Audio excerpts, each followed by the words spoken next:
গ্রীষ্মের লম্বা ব্যাটিং থামাতে বুধবার হালকা ঝিরঝিরে বৃষ্টি ঝাড়গ্রামে। গ্রীষ্মের লম্বা ব্যাটিং যার জেরে প্রবল অস্বস্তি বঙ্গজুড়ে।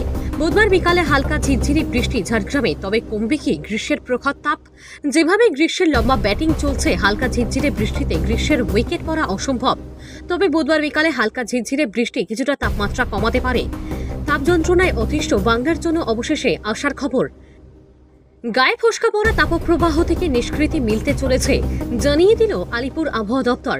পূর্বাভাস মিলে গেলে চলতি সপ্তাহে স্বস্তি পেতে পারেন বঙ্গবাসী।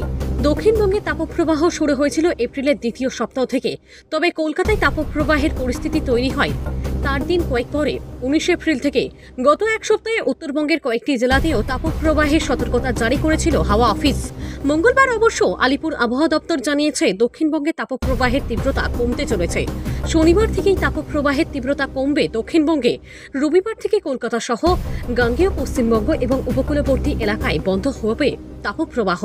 গাঙ্গেয় পশ্চিমবঙ্গ এবং উপকূলবর্তী এই জেলাগুলি হল কলকাতা, হাওড়া, হুগলি, নদিয়া, 24 পরগনা এবং পূর্ব মেদিনীপুর।